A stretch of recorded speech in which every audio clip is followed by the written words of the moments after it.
Hey, lifestylers, it's St. Patty's Day. The city just celebrated with a Sunday parade, and Chicago has famously dyed its river green. It's time to celebrate the luck of the Irish, which got us thinking, do you believe in luck? All right, and we wanted you all to tell it. Right now, majority of you are saying, yes, you do believe in luck. 12% say no, the very unlucky few of you all. All right, well, thank you guys for inviting us into your home. Follow Be More Lifestyle on all of our social media. Have an amazing St. Patty's Day. Stay safe, love one another, and see you guys tomorrow. Bye.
Breaking news connected to the Brooklyn Day mass shooting, the decision made today. Then a Baltimore County officer targeted and shot at a precinct parking lot. Next at 4, the burning questions about the suspect that remain unanswered. Judgment Day for bills in Annapolis. We're taking a closer look at which plans will move forward or get left on the chopping block. Live from WBFF in Baltimore, this is Fox 45 News at 4. Good afternoon, everybody. Thank you so much for joining us. I'm Mary Bubala. And I'm Kai Jackson. We're following multiple breaking stories this afternoon.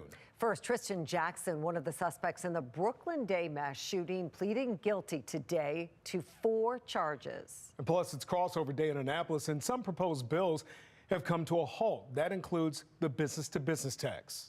We have live team coverage following these breaking stories. Fox 45's Mackenzie Frost live in Annapolis with what the governor had to say about the proposed business tax and why it will not be moving forward. Let's begin with Fox 45's Alexa Ashwell. She joins us live in studio with everything we know about Tristan Jackson's guilty plea. Alexa? Kai, Mary, according to the city state's attorney's office, just hours ago, Tristan Jackson pleaded guilty to 4 misdemeanor charges. Those charges include conspiracy to commit first-degree assault, use of a firearm in the crime of violence, second-degree assault, and a minor in possession of a firearm.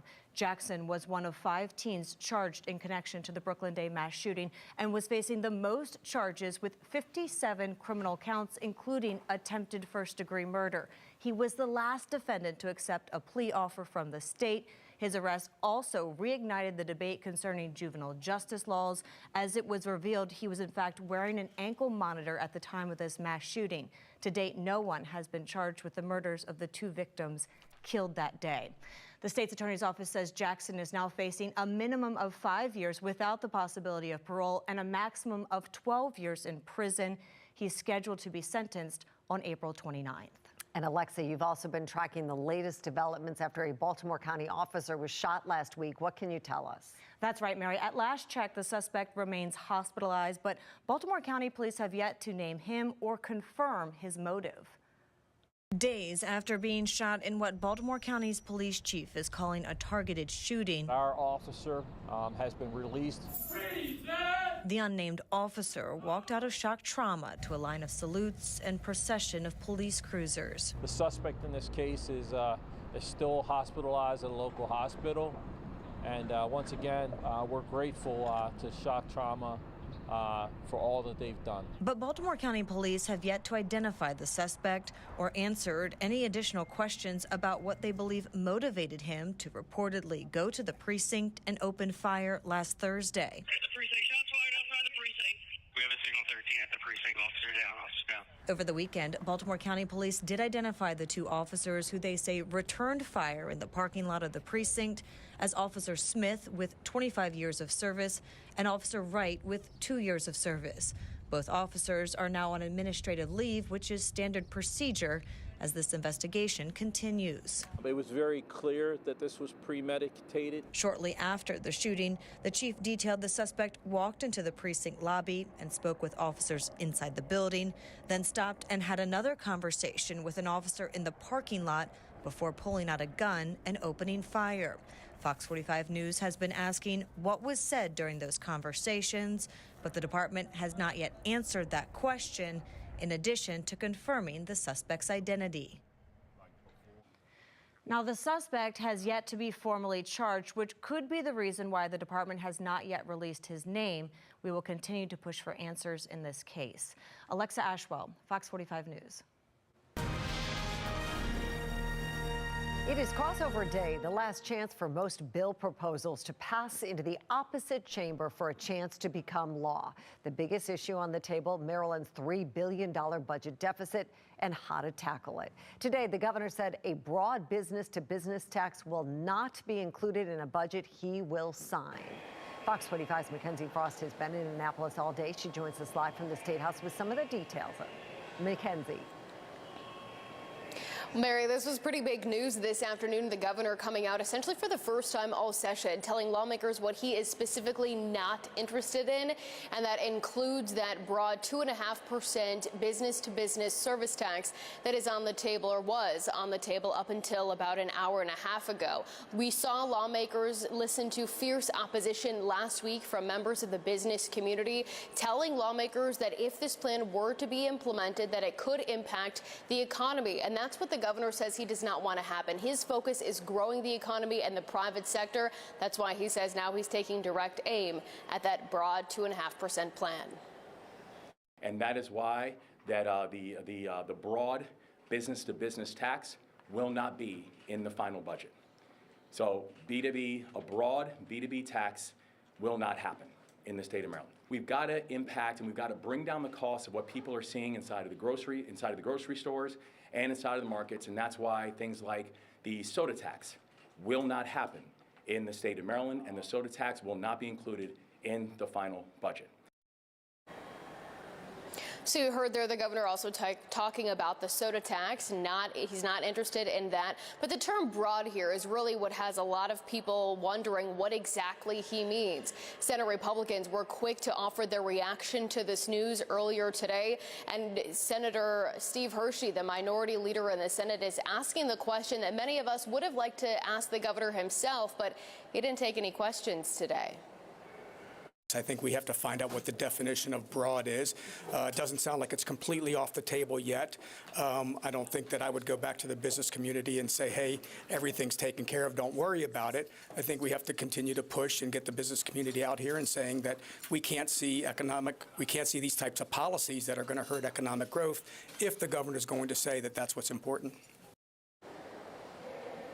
So I'm told by more administration officials that the negotiations for the budget, including this plan, are still very much ongoing. What that actually means could mean that we're looking at a services tax that is being floated as well. Administration officials say that they're looking at ways to target a service tax by replacing this B2B tax that's no longer on the table. That could mean that other services would be applicable to the tax. Now, at what level, we don't know. We know that the B2B was 2.5%. The current sales tax rate is 6%. We're looking at somewhere perhaps in the middle of those two numbers. And what services would this new proposal apply to? Again, we don't have any of the specifics. We're told that the negotiations are still going on, that the governor and his team are meeting with legislative leaders from both the House and the Senate today and in the days to come. So hopefully by the end of this week, we'll have a more concrete idea of what exactly these lawmakers will soon be voting on.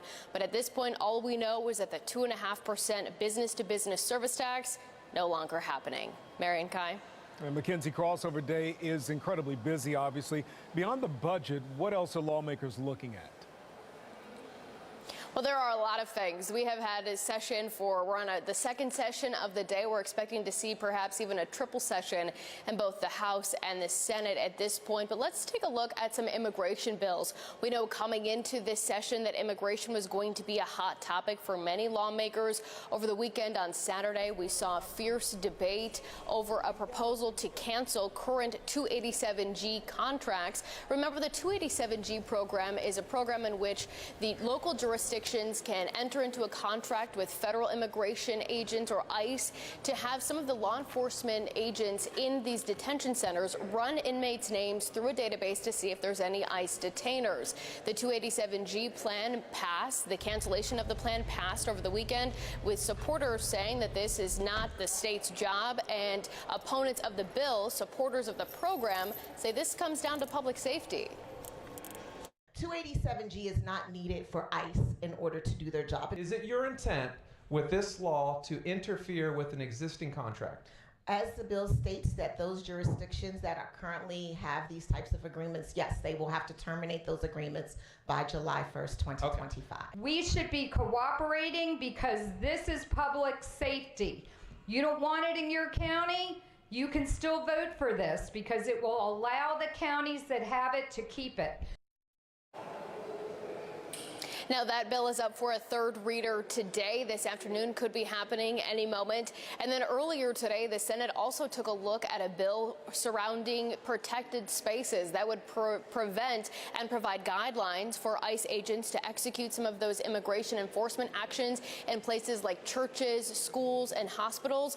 We'll take a closer look at that proposal coming up at 5. Live in the State House, Mackenzie Frost, Fox 45 News. Mackenzie, thank you. That brings us to our question of the day. Do you think the governor is doing a good job handling the state's budget deficit? To make your voice heard, head to foxbaltimore.com/vote. New today, 3 people have been arrested for allegedly assaulting and kidnapping a man in Harford County. According to Maryland State Police, the 3 suspects seen there on your screen are being charged with a handful of charges, including kidnapping, assault, false imprisonment, and reckless endangerment. Last Monday, police responded to a report of a man with his hands bound behind his back running down the middle of the road. The victim, who is not being identified, said that he'd been left unattended and was able to escape. Police say this is an open and ongoing investigation. A live look at the Inner Harbor this afternoon. It has been a pretty mild and sunny start to the week, but we could be seeing some warm spring-like temperatures this week. Let's get right over to Chief Meteorologist George Bailey with a look at this week's forecast. It was a little, Kai, did you notice, a little windy today? Yes. Like that Yes. picked up the colder temperatures, I thought. Yeah, it certainly did. Good evening, Kai. Mary, happy St. Patrick's Day for you. Yes. Kai, you got some explaining to do. I'm not seeing much green in that tie next to you. We'll talk about that a little more, but what we are really looking at is some cooler weather to start your Monday, 55 degrees. But again, Mary's dead on. Look at this. We've got some gusty winds out there around 29 miles per hour. So it makes these temperatures feel a little bit chillier when we got the wind. Again, you can see kind of a mixture of mostly cloudy skies. Now tonight, we'll still see those temperatures going down, likely to hit the 30s again. So this is going to be a chilly night coming as we'll see most of those clouds emptying out. Tomorrow, though, should be a gorgeous day. Now, what are we tracking beyond that? Well, this is on the way. We're going to be tracking the chance for some more rain. As this system is approaching towards the middle part of the week, we will be likely seeing our next shot, which is something we actually need again. But luckily, we'll have some nice weather before that gets here, followed by some cooler temperatures this weekend. We'll take you through all of that and what we're expecting with this system coming up.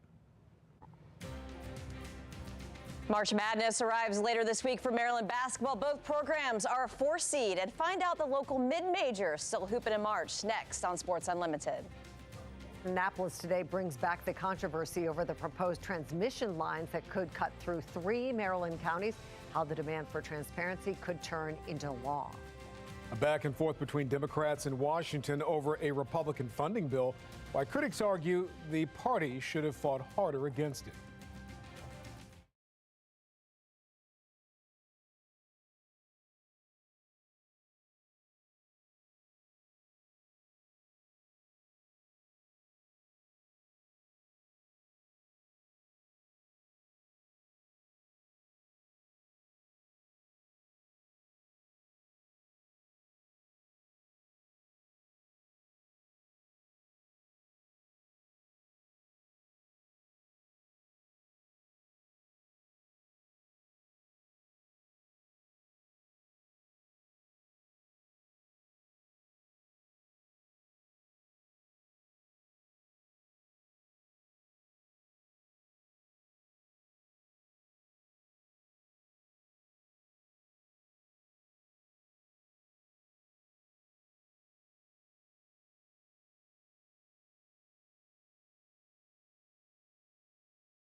Fox 45 News, winner of 4 regional Edward R. Murrow Awards.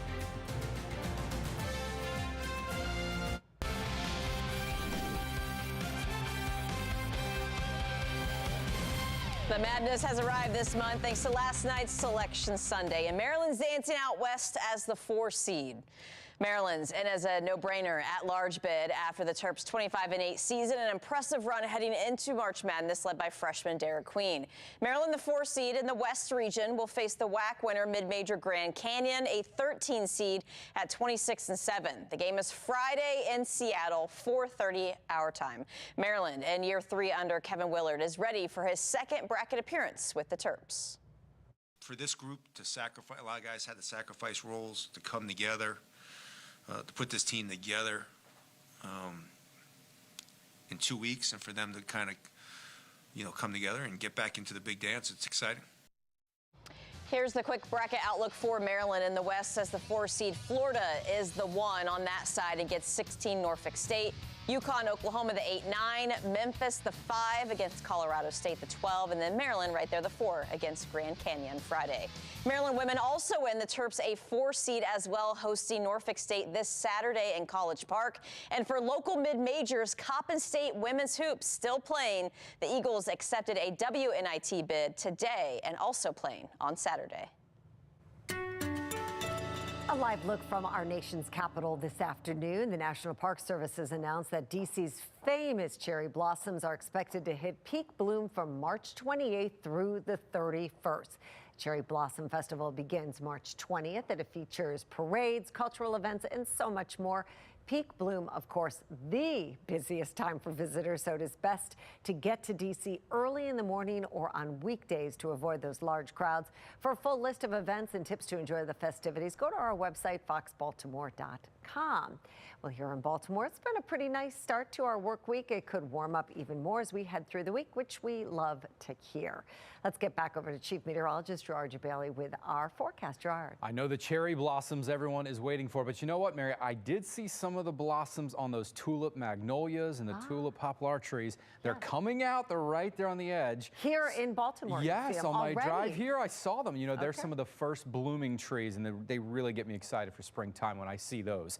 So I'll get some pictures of them when they really start to pop out. But, you know, for now, it is still looking very wintry out there. We don't have a lot of green yet, but it is coming. I have seen the trees. They're ready to go here in just the next couple of weeks. I think we're really going to start to see some signs other than just, oh, the little daffodils sprouting. But we're going to likely get to some nicer weather tomorrow. All right, so we had some rain, and you always hear the old saying, it's April showers, but March showers can bring some March flowers as well. I've seen those starting to pop up. We could really use the rain after those showers and thunderstorms last night. It was a good helping, anywhere from ½ an inch to around 1 inch of rain across the bay into our eastern shore counties, but mostly around Baltimore. It looks like we had anywhere from around 1/3 of an inch to about ½ an inch of rain any time we get this rain. When we are in this kind of a drought, we'll take every drop we can get. Still severe drought conditions, but that doesn't take into account the rain that we just had. We'll get an update on this as we get closer to Thursday.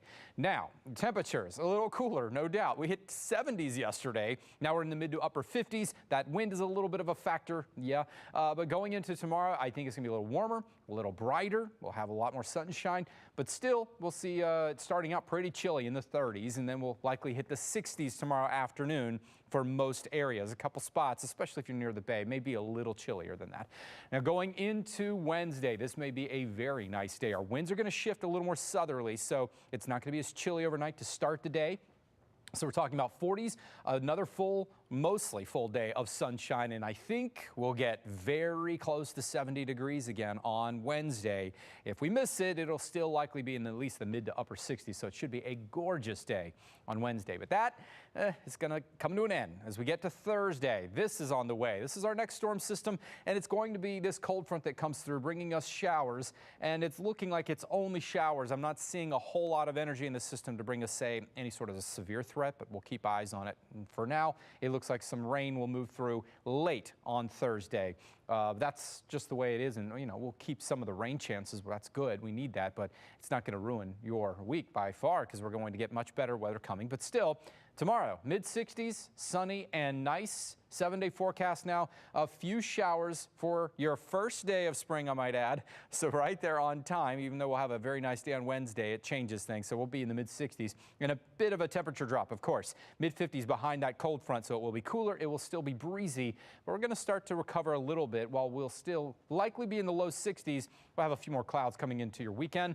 Monday, we will likely have another shot at some more rainfall. So we got just a couple of days where we're really thinking some rainfall. The rest of it's not looking bad. And as you noticed, the coolest day we have is 55 degrees on Friday. That is our normal or average high, so we're still well above the average for this time of the year. Democratic divisions growing deeper after last week's deal to avoid a government shutdown. I'm Matt Gelka in Washington, and I'll have the story coming up. Plus, officials in Washington are set to talk about the possibility of stagflation, the recent signs surrounding the economy that could become a reality.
Democrats are divided on strategy after Senate Leader Chuck Schumer helped pass a Republican funding bill, while many in his party argued they should dig their heels in and oppose it. National correspondent Matt Gelka reports from Washington on the divisions within the Democratic Party. Democrats are openly airing their grievances with leadership in the party. The criticism has been relentless over how Senate Democratic leader Chuck Schumer handled a GOP government funding bill, choosing to ultimately support it and avoid a government shutdown. He's absolutely wrong. I mean, look at the reality of the votes, right? I understand that the American people are frustrated. Please believe many of us did not sleep because we were calling and trying to impress upon the senators the importance of pushing back in this moment. Frustrated Democrats viewed taking a stand and potentially shutting down the government as one of their only levers of power against Republicans and Donald Trump, using a shutdown to leverage negotiating against policy they disagreed with. Schumer argued a shutdown would have empowered Trump, Elon Musk, and the Department of Government Efficiency to further gut federal agencies. Senator Schumer certainly can lead this caucus. Is he the best person? He can lead this caucus, but we need to have a conversation inside the caucus about whether we are willing to stand up to Republicans. Democrats have struggled to rally around a unifying message since Trump's election win in November.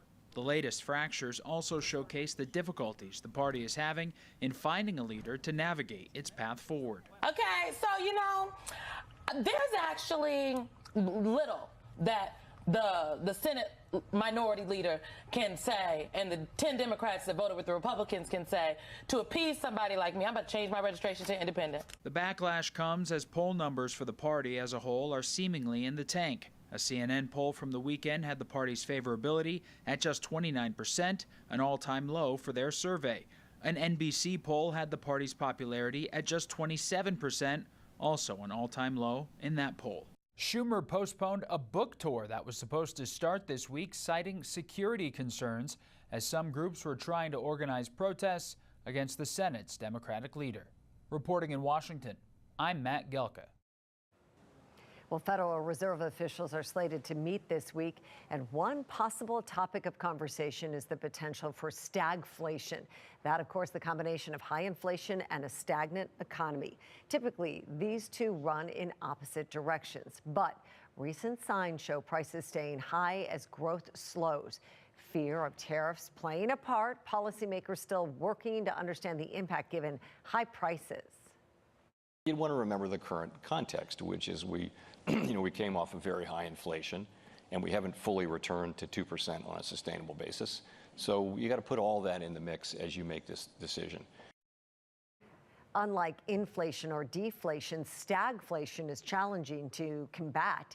The Fed risks aggravating inflation if rates are cut, but if officials keep rates high, then there's the potential for a recession and continued economic decline. Coming up after the break, the search continues in the DR for the college student who went missing while on spring break. The new details surrounding those last seen with her. Plus, county leaders speaking out as the looming budget deficit remains a top priority for lawmakers. The proposals that would have dire impacts.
Today is crossover day in Annapolis, and it's the last chance for most bill proposals to pass into the opposite chamber for a chance to become law. The biggest issue on the table, of course, Maryland's $3 billion budget deficit and how to tackle it. County governments are now concerned about the impact that will have on them.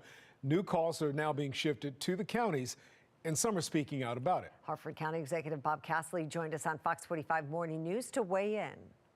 We've been working for 2 years to address what the state has told us. The state's own evaluator has told us for 2 years that economic problems are ahead. I mean, you got the highest energy costs in the region thanks to our green energy policy and closing power plants, and some of the highest tax rates in the nation now. So, and we're addicted to federal spending. So clearly there's big problems on the horizon, and we've been working for 2 years. Unfortunately, the General Assembly has not seen fit to do that. And all we're asking them to do is join the fray. It's tough.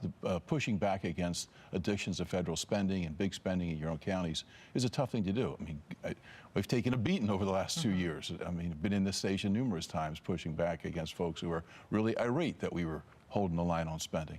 And so what their proposals now, they're shifting basically about $12 million from state expenses onto my county.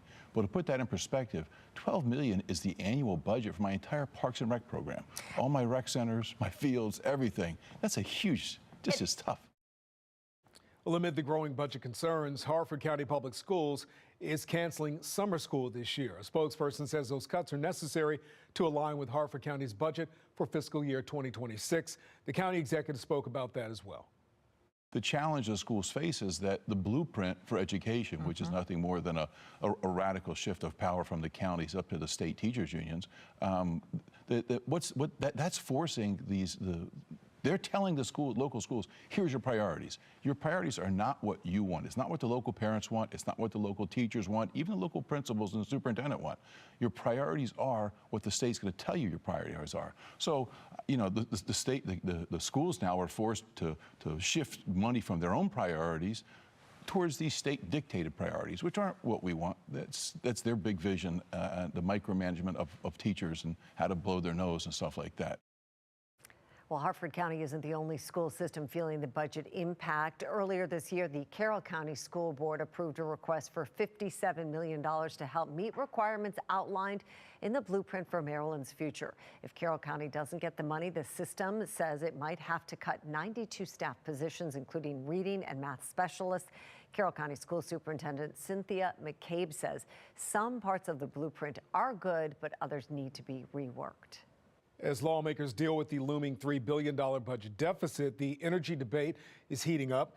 In the State House today, lawmakers went back and forth over whether or not counties should be able to say yes or no to proposed transmission lines that might be running through their jurisdictions. This comes as the controversy over the proposed 70-mile transmission line continues. Fox 45's Jessica Babb joins us with what lawmakers had to say. Jessica? Yeah, this comes as residents across the state in Baltimore, Carroll, and Frederick counties are fighting back against the Maryland Piedmont Reliability Project. There's a bill on the table right now which aims to make transmission approval processes more transparent. The bill also would make sure other alternatives to the transmission line and other types of transmission technologies are thoroughly analyzed. And while some argue this bill is a step in the right direction, Delegate Jason Buckle wants to take it a step further. He wanted to amend the bill, trying to give counties a say on whether they want transmission lines in their county or not. It allows your county and your locals to say, hey, we had a real say in this. It didn't get jammed down our throats for the glory of the greater good. We had a say to suggest that the net effects and impacts on us outweighs that. But Delegate Charkoudian, who represents Montgomery County and is the delegate behind this bill, says while they do want to maximize the opinions of jurisdictions and again make this process more transparent, she argues giving counties veto power is inappropriate and would make it harder to build transmission, which could actually lead to higher rates. This bill and this amendment does not change which counties it might go through. It just gives any county veto authority. And that is a dangerous precedent to set when we need to build transmission with maximum public input, maximum county input, but not veto authority. And part of her argument also went to the fact that it's a complicated transmission approval process as it stands, based in law, based in other committees, and based in a whole system on our energy grid and the organizations that manage it. In the end, that amendment did not end up passing, and this bill will move forward for further debate. In the studio, Jessica Babb, Fox 45 News. Projections show the costs associated with school spending and the blueprint for Maryland's future are surging higher than previously estimated. Last month, the state's Department of Legislative Services released this chart projecting how much the blueprint was going to cost taxpayers in each of Maryland's 24 local jurisdictions. And they are significantly higher than the ones from just 3 years ago. In 2022, the blueprint would cost local jurisdictions about $7.5 billion. Now the department is estimating it will cost $8.2, a $700 million difference. Republicans in Maryland's House of Delegates say they are not surprised by the increased costs associated with school spending. Everything we said 3 years ago that we couldn't afford the blueprint is coming true. Our counties can't afford it. The only way they can do it is to increase property taxes. They are actually building a plane while they fly it. In all, over the next 5 years, the blueprint is projected to cost local taxpayers $3.7 billion more than previously estimated. Tonight on Fox 45 News at 10, Project Baltimore questions why the projections were significantly off and presses Maryland leaders if it was a mistake to pass the blueprint during COVID. Tonight, the search for the U.S. student missing in the Dominican Republic is intensifying as an American linked to her disappearance was spotted with investigators on the beach where she disappeared. Fox 45's Maxine Stryker joins us with the latest on the desperate search to bring that young woman home. Maxine.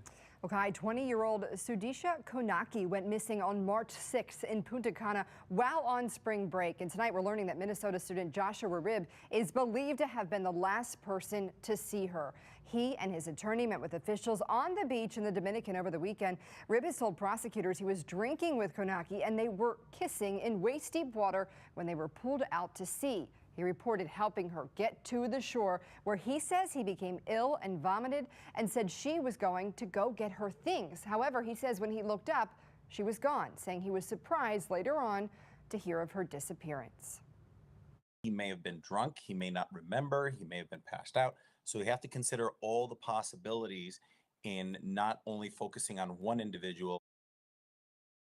The Dominican have not called Ribb a suspect, but reportedly seized his passport, confining him to the hotel since the investigation began. The Loudoun County, Virginia Sheriff, however, has referred to him as a person of interest. In the studio, Maxine Stryker, Fox 45 News.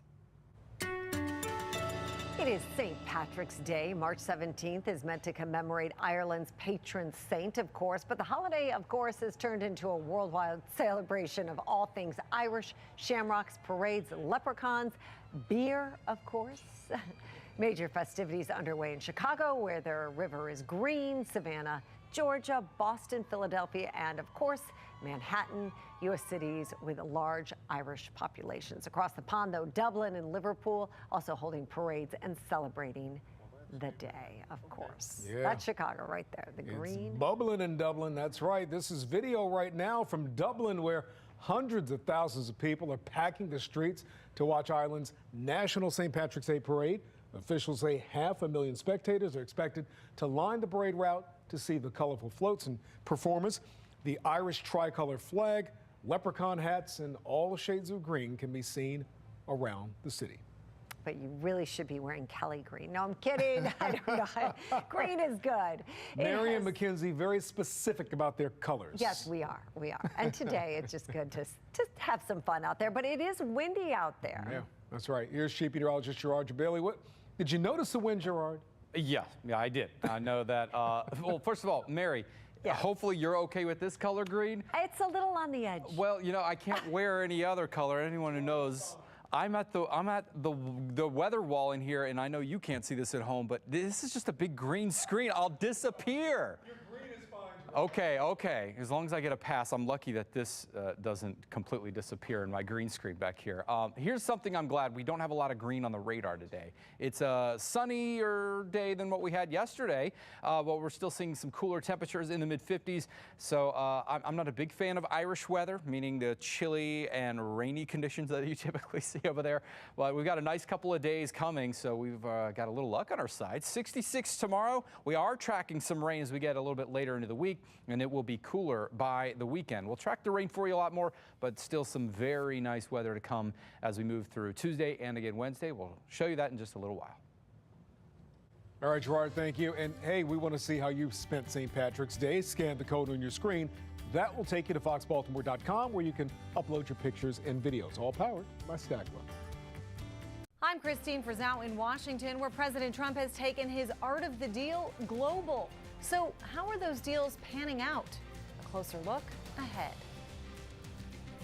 The FAA is making major changes at Reagan National Airport weeks after the deadly mid-air collision. The permanent restrictions in place.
The White House defends the deportations of alleged Venezuelan gang members to El Salvador. More than 200 people were transferred over the weekend, even as a federal judge issued an order to temporarily halt the deportations. It happened after Trump invoked the Aliens Enemies Act of 1798, which allows non-citizens to be deported without going before a judge. White House Press Secretary Caroline Leavitt faced questions over due process. I can assure the American people that Customs and Border Patrol and ICE and the Department of Homeland Security are sure about the identities of the individuals who were on these planes and the threat that they pose to our homeland. They take this incredibly seriously. Well, a judge issued a temporary order blocking the deportations on Saturday. Leavitt insists the flights had already departed by the time the written ruling was handed down, saying the administration acted within the confines of the law. She was also pressed on the judge's verbal order, which was given before the written ruling. Leavitt suggested a verbal order wouldn't carry the same weight as a written order. A U.S. military warship is being deployed to help with security at the southern border. It's an unusual mission for a Navy destroyer. As part of Northern Command's mission, the USS Gravely will conduct patrols in the Caribbean Sea or the Gulf of Mexico, which President renamed the Gulf of America. It's an area typically overseen by the Coast Guard. Defense officials say the Gravely will be partnering with them on interdiction missions. We're surging a Stryker Brigade combat team down there to reinforce the land border as well. But there's a sea component to this as well, and that's part of the mission of the USS Gravely is to secure the water routes in defense of our southern border. The USS Gravely is a guided missile destroyer most recently deployed in the Middle East, shooting down Houthi militant munitions.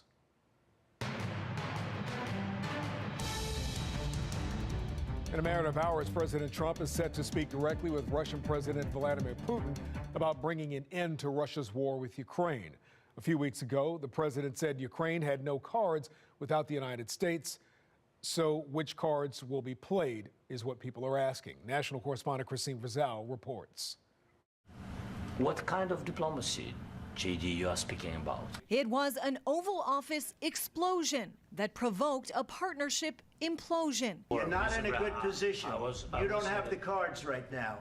With us, you start having cards. Right. The cards Trump is referring to? Years of reliance on the United States for $65 billion in military aid, including HIMARS rocket launchers, tanks and missiles, plus ammunition and intelligence. So that's a lot of leverage. And it's also probably the win or lose kind of element in the battlefield. It's aid that has been paused and reinstated as a negotiating tool to try to end the war in Ukraine, a likely factor in this announcement. Today, we made an offer that the Ukrainians have accepted, which is to enter into a ceasefire. A plan still reliant on Russia, a country which critics say has already seen Trump bend to multiple times. When the Trump administration begins a negotiation by saying that Ukraine can't ever become part of NATO or the United States will not provide any backup security guarantees, you give up leverage going in, regardless of what the final outcome will be.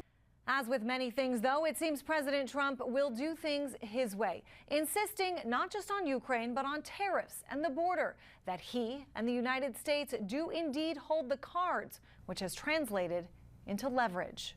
You know, I've not read his book, The Art of the Deal, but I understand from talking to some of my colleagues, people who have read the book, that he makes those outlandish requirements, right? And then he can always roll it back in. A deeply embedded trade relationship with Mexico has brought about increased participation on the border and fentanyl. Mexico sending more than 1,600 National Guard troops to help prevent migrants from coming in.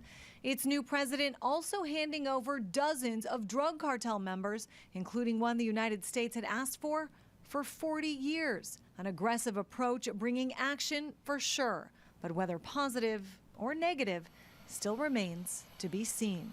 I'm Christine Frizzell reporting.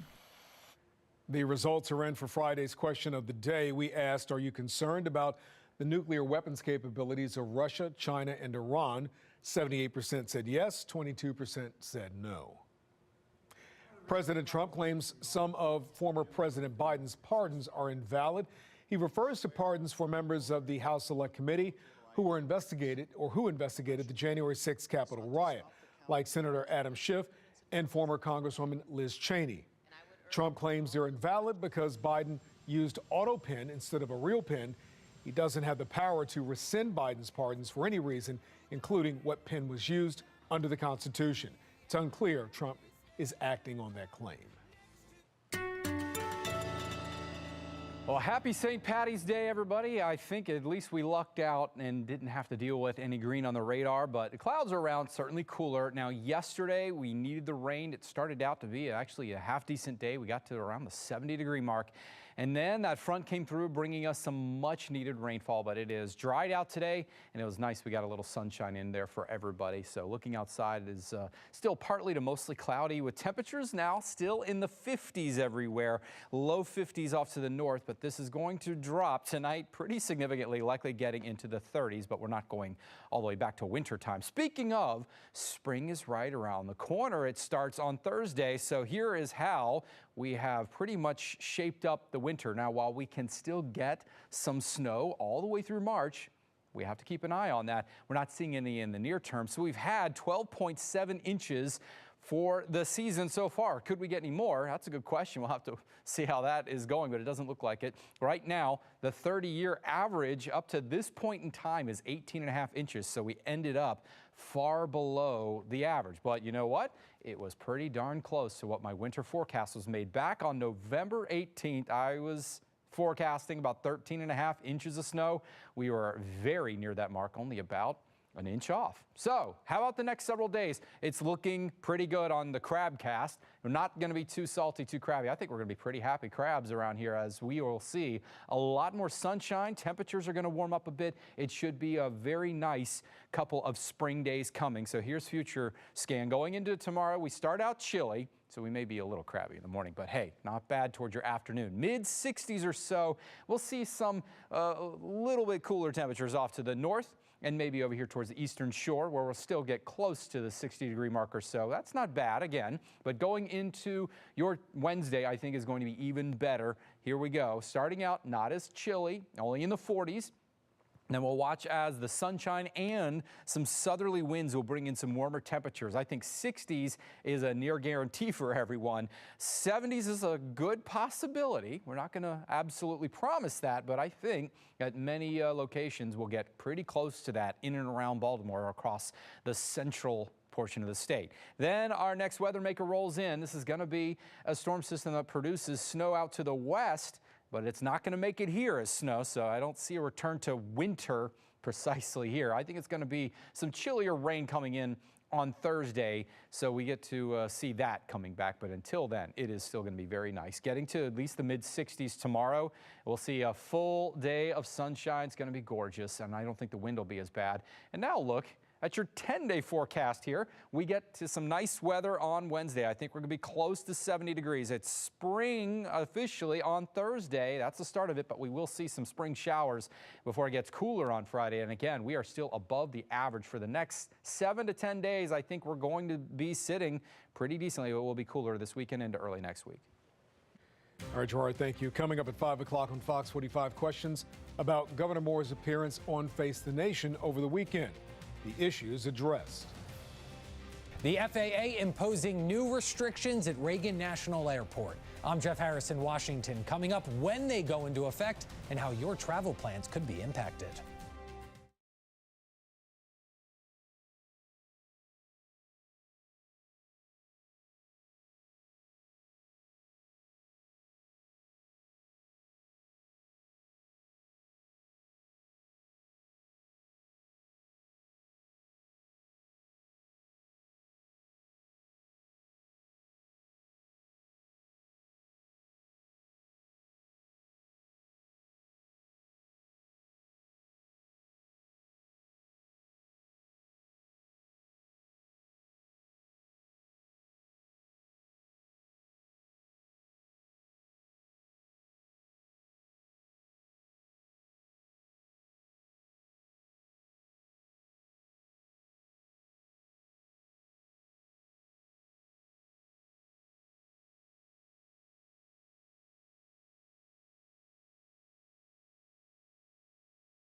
changes are coming to Washington's Reagan National Airport. The FAA is permanently restricting non-essential helicopter operations and closing one of the airport's key routes.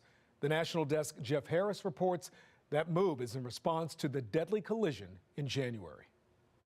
The FAA announcing sweeping changes at Reagan National Airport. Along with permanently closing one route, the agency is evaluating other routes, eliminating helicopter and passenger jet NICS traffic and prohibiting the use of two smaller runways. Mike Haddon, a former helicopter and airline pilot, believes these FAA restrictions at Reagan National are much needed, especially closing routes that he says come close to the south runways when airplanes are landing to the north. They're going to close those because the airplanes, in some cases, can come within 75 feet of the helicopters. Hatton noting that's not a lot of separation for aircraft moving extremely fast. If you're traveling 150 miles an hour in an airplane and you're coming head on to a helicopter that's traveling 140, you're looking at a 290 mile an hour closure rate. In addition to closing routes, the FAA imposing permanent restrictions on non-essential helicopter operations and banning the use of two smaller runways.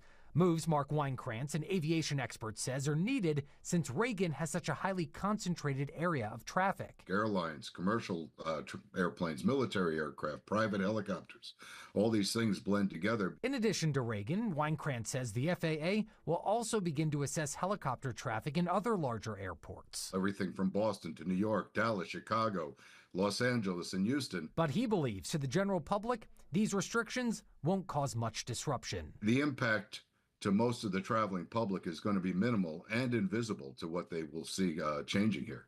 Now, on March 27th, Senate Commerce Committee Chair Ted Cruz is holding a hearing on the collision at Reagan National. It will include the NTSB and FAA. Cruz saying the data was there to prevent this tragedy. I'm Jeff Harris reporting from Washington. All right, another look at your 7-day forecast here. Things are looking pretty good tomorrow and into Wednesday. Mid-60s on Tuesday, we'll have full sunshine. And then on Wednesday should be a very nice spring day, 70 degrees. Well, I should say the last day of winter because spring does begin officially on Thursday. But it's going to also bring some showers to come our way there. But it dries out, cools down on Friday, at least as we get towards the weekend. We're mostly dry, just in the low 60s. That's still well above our average here. And another shot for some rain coming on Monday.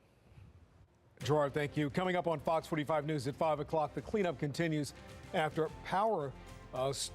storms ripped through parts of the South over the weekend.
5. Governor to business tax as lawmakers scramble to tackle Maryland's multi-billion-dollar budget deficit. One of the suspects charged in the Brooklyn Day shooting pleads guilty in court. A closer look at what comes next for Tristan Jackson. And later, new details surrounding the missing Virginia college student who disappeared on spring break. What we're learning about a potential person of interest in this case. Live from WBFF in Baltimore, this is Fox 45 News at 5. Crossover Day is here in Annapolis. Lawmakers have to pass legislation in their designated chamber to ensure it gets a hearing in the opposite chamber. Our leaders are racing against the clock to find a solution to the state's $3 billion budget deficit. And tonight we're learning new information about what taxes and fees could be included in that plan and which ones the governor says he won't support. Good evening, I'm Kai Jackson. And I'm Mary Bubala. Thanks for joining us. Fox 45's Mackenzie Frost has been in Annapolis all day. She joins us live from the State House with some new details. Mackenzie. Yeah, Mary and Kai, the governor making an announcement earlier this afternoon saying that he will not sign any budget that includes the current 2.5% business-to-business service tax proposal that has been debated and really has been taking up a lot of the conversation here in Annapolis over the last week and a half or so. We know that there was some fierce opposition from the business community last week, members telling lawmakers during hearings that this proposal would impact the economy and have a negative impact on the bottom line of these small businesses as well as large businesses across the state. And for the first time, largely this entire session, the governor coming out directly telling lawmakers that he was not interested in that proposal, especially as he tries to prioritize growing the private sector and the economy overall. And that is why that the broad business-to-business tax will not be in the final budget. So B2B, a broad B2B tax will not happen in the state of Maryland. We've got to impact and we've got to bring down the cost of what people are seeing inside of the grocery stores and inside of the markets, and that's why things like the soda tax will not happen in the state of Maryland, and the soda tax will not be included in the final budget. So how does the governor define broad? Well, that's a question that we still don't have the answer to. The governor did not take questions from the media this afternoon. We tried to shout some questions, but he turned around and walked away instead. And Senate Republicans were quick to respond to this news as well. I think we have to find out what the definition of broad is. It doesn't sound like it's completely off the table yet. I don't think that I would go back to the business community and say, hey, everything's taken care of, don't worry about it. I think we have to continue to push and get the business community out here and saying that we can't see these types of policies that are going to hurt economic growth if the governor is going to say that that's what's important.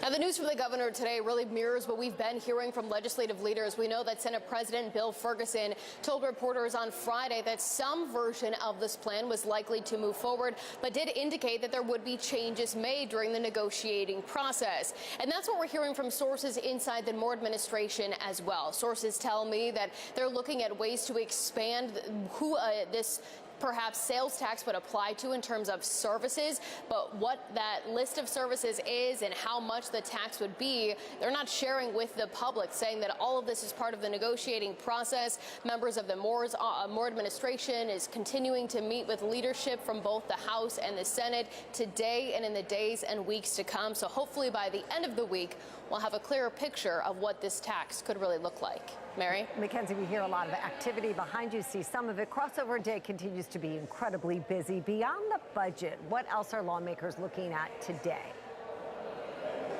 Yeah, Mary, there have been double sessions, and I think that the House and Senate are coming back for a triple session later this evening as well. And immigration has been one of the biggest pieces of conversation that these lawmakers are dealing with. We expected that coming into this session, and right now they're dealing with a bill that would really dictate how jurisdictions work with immigration officials and where those enforcement actions can take place. The floors of both chambers filled with debate Monday. Did you all discuss that in passing this? Any discussion? If not, clerk will call the roll. Mr. President. Has everyone A bill backed by Senator Will Smith seeking to put parameters around where federal immigration agents execute their enforcement in action. Senate Bill 828 requires guidance from the state for how ICE agents do enforcement in so-called protected spaces like schools, hospitals, and churches. The bill comes after President Donald Trump rolled back Biden-era protections for these sensitive locations, now giving ICE the green light to pick up people in the country illegally, even in those spaces. Senate Bill 828 is on third reading for final passage. Without fanfare, the bill passed on a party line vote. Because of President Trump's order, though, do you have any concerns about the potential impact on federal funding if it's viewed as a direct violation of the orders from the president? I don't, because the bill requires a judicial warrant if you're going to go into a private location within a public space, meaning this space that's not publicly accessible. Across the hall, delegates took an initial step in passing a bill to ban the 287G program. It's an agreement between jurisdictions and ICE that right now allows law enforcement in detention centers to screen inmates for immigration detainers. Backed by Delegate Nicole Williams, a Democrat from Prince George's County, she argues immigration enforcement should not be a state issue. And we should not be doing the federal government's job for them. These 287G programs are in place in Cecil, Harford, and Frederick counties. Applications are pending, according to ICE, in Washington, Garrett, and Carroll counties. House Minority Whip Jesse Pippy raising legal questions about voiding those contracts in place. Is it your intent with this law to interfere with an existing contract?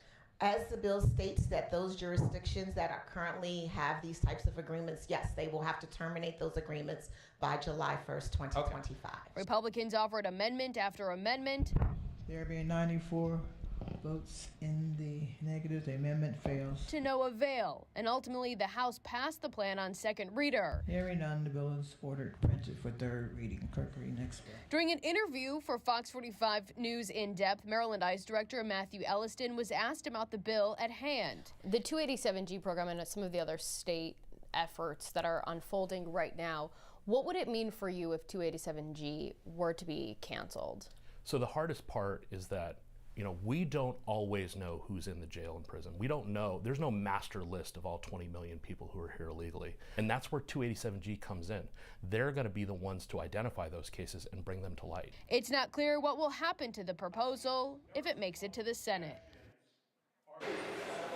Now, the House did pass the 287G program bill on third reader this afternoon. There are also some Republican-backed immigration-related bills, one requiring various levels of ICE cooperation. But at this point, most of those bills are stuck in committee. And now that it is crossover day, if they don't make it out by the end of today, the success rate is not likely. Live in the State House, Mackenzie Frost, Fox 45 News. Thank you. That brings us to our question of the day. Do you think the governor is doing a good job handling the state's budget deficit? So far, 100% of those who voted say no. To make your voice heard, head to foxbaltimore.com/vote. New projections show the costs associated with school spending and the blueprint for Maryland's future are higher than previously estimated.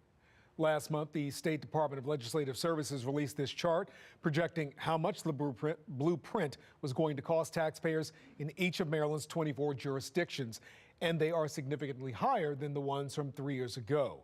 In 2022, the blueprint would cost local jurisdictions about $7.5 billion. Now the department is estimating it will cost $8.2 billion, a $700 million difference. Republicans in Maryland's House of Delegates say they're not surprised by the increased cost. Everything we said 3 years ago that we couldn't afford the blueprint is coming true. Our counties can't afford it. The only way they can do it is to increase property taxes. They are actually building a plane while they fly it. Well, in all, over the next 5 years, the blueprint is projected to cost taxpayers $3.7 billion more than previously estimated. Tonight on Fox 45 News, Project Baltimore questions why the projections were off and presses Maryland leaders whether it was a mistake to pass the blueprint during COVID. Developing now, Tristan Jackson, one of the suspects charged in the Brooklyn Day mass shooting, has pleaded guilty to 4 charges. Fox 45's Alexa Ashwell joins us live in studio with the latest on his plea. Alexa?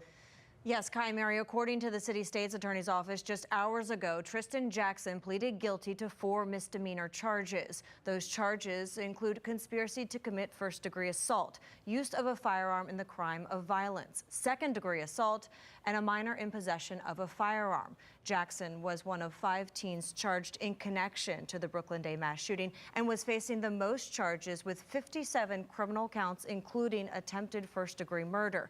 He was the last defendant to accept a plea offer from the state. His arrest also reignited the debate concerning juvenile justice laws, as it was revealed he was wearing an ankle monitor at the time of this mass shooting. To date, no one has been charged with the murders of the 2 victims who were killed that day.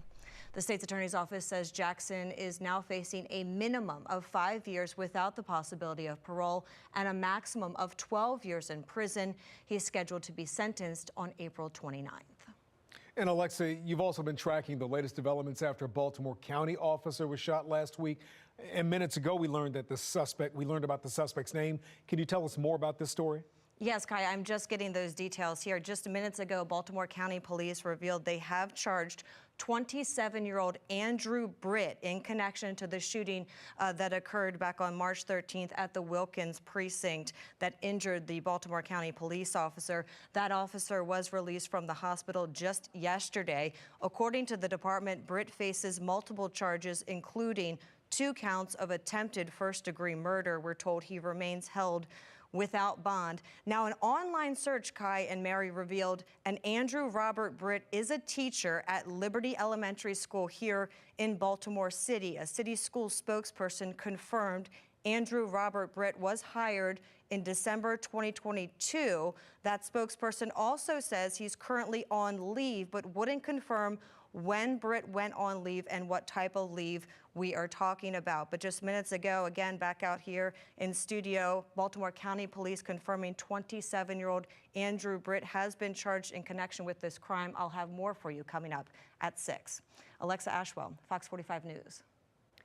Alexa, thank you. Well, taking a live look over Towson in the Inner Harbor, where it is feeling breezy out there, but Fox 45 tracking a warm-up heading our way. Chief Meteorologist Gerard Bailey joins us with the latest on that. Gerard. I'm glad to say at least we have nicer weather coming. Yesterday, we had the rain wait at least until the evening to the overnight hours, where we really saw a good soaking come through. Many locations getting some beneficial rain. Today, it's just a little bit of clouds and then the wind behind that front. So as you can tell, we're still seeing that. And again, as you mentioned, Mary, it is definitely a bit breezy out there. We've seen gusts over 30 miles an hour.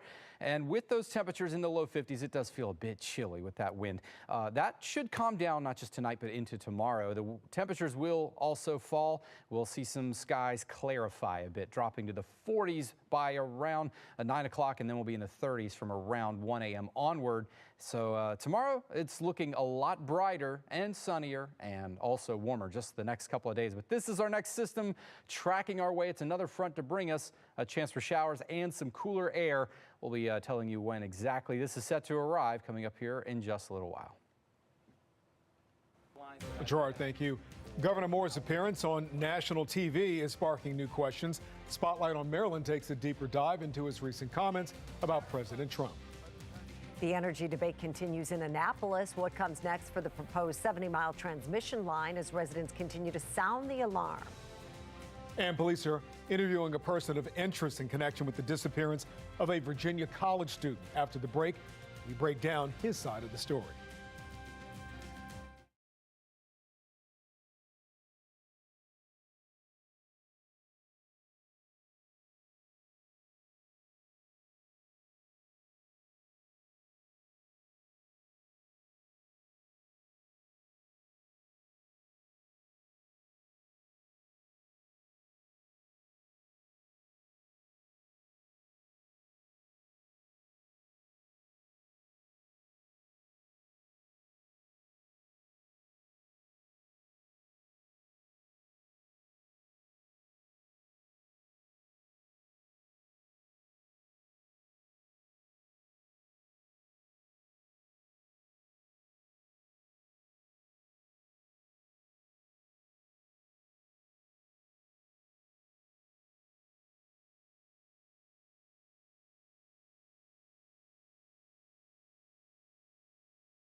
Fox 45 News, winner of 17 2024 Regional Emmy Awards, more than all other local stations combined. Tonight, the search for the U.S. student missing in the Dominican Republic is intensifying as an American linked to her disappearance was spotted with investigators on the beach near where she disappeared. Fox 45's Maxine Stryker joins us with the latest in this desperate search to bring this young woman home. Maxine. Well, Mary, 20-year-old Sadisha Konaki went missing on March 6th in Punta Cana while on spring break. And tonight we're learning that Minnesota student Joshua Ribb is believed to have been the last person to see her. He and his attorney met with officials on the beach in the Dominican over the weekend. Ribb has told prosecutors he was drinking with Konaki and they were kissing in waist-deep water when they were pulled out to sea. He reported helping her get to the shore, where he says he became ill and started to vomit and said she was going to go get her things. However, he says when he looked up, she was gone, saying he was surprised later on to hear of her disappearance. He may have been drunk, he may not remember, he may have been passed out. So we have to consider all the possibilities in not only focusing on one individual. Police in the Dominican, they have not called the young man a suspect, but reportedly seized his passport, confining him to the hotel since that investigation began. The Loudoun County, Virginia sheriff, though, has referred to him as a person of interest. In the studio, Maxine Stryker, Fox 45 News. Maxine, thank you. Also developing tonight, 3 people have been arrested for allegedly assaulting and kidnapping a man in Harford County. According to state police, 3 suspects seen there on your screen are being charged with a handful of charges, including kidnapping, assault, false imprisonment, and reckless endangerment. Last Monday, police responded to a report of a man with his hands bound behind his back running down the middle of the road. The victim, who is not being identified, said he had been left unattended and was able to escape. Police say this is an open and ongoing investigation. Well, we got off to a rainy start this morning, did we? Did it rain? I didn't even notice, but it looks like it has cleared up. Taking a live look over Towson and the Inner Harbor, where we are tracking a warm-up. Let's check in with Chief Meteorologist Gerard Jabali to get a look at our forecast. Did it rain this morning? I didn't know. It did late last night into early this morning. There were some damp conditions around. So especially Eastern Shore, it lingered a bit.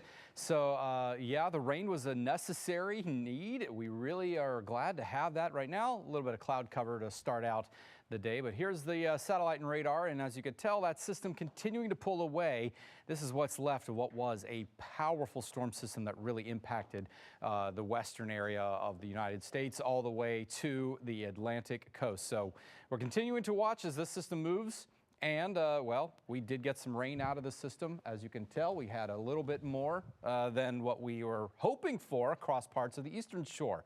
Anywhere from 1 to 2 inches. Easton, Denton, you guys got the bulk of it. We saw anywhere from 1/3 of an inch to around 3/4 of an inch across much of Maryland here. But again, some of it was a little bit hit and miss. Some of those heavier showers and thunderstorms, some places got a little bit luckier than other. But this is why we're still in severe drought conditions across most of the area here. So we could use every drop we could get, and more as possible as we move into this week. But we're just hoping that will start chiseling away at more of this drought. All right, temperatures in the low 50s, mid 50s. As you can tell, again, we're tracking the warmer temperatures as we move into the next few days. So here's the morning. We start out near freezing in some locations in the 30s, but what we will get is some warmer air to come in. So we're talking about mid 60s or so by the afternoon, maybe a little bit cooler away from Baltimore and across the Eastern Shore, but we are looking at it being a much nicer and warmer day coming on Wednesday. South winds with mostly sunny skies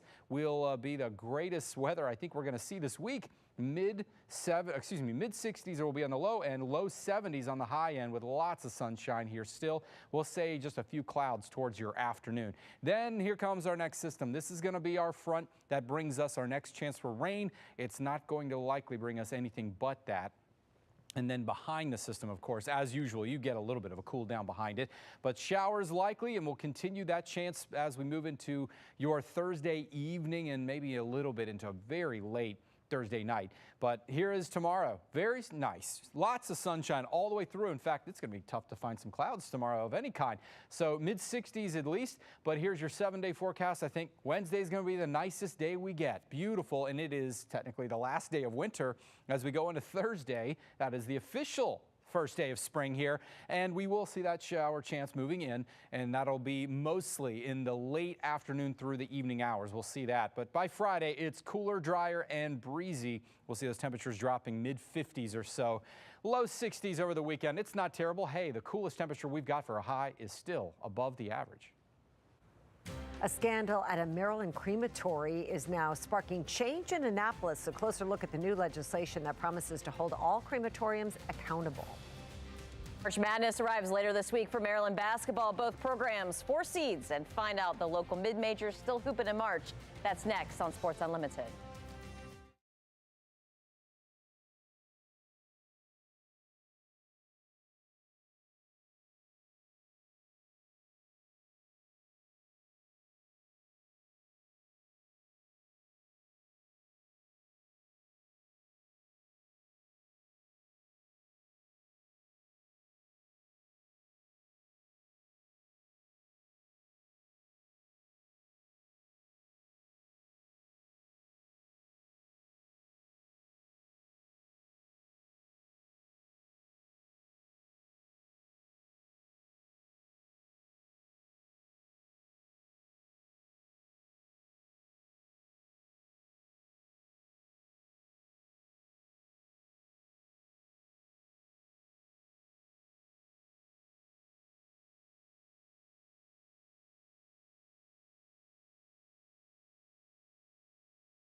The madness has arrived this month thanks to last night's Selection Sunday, and Maryland's dancing out west as the 4 seed.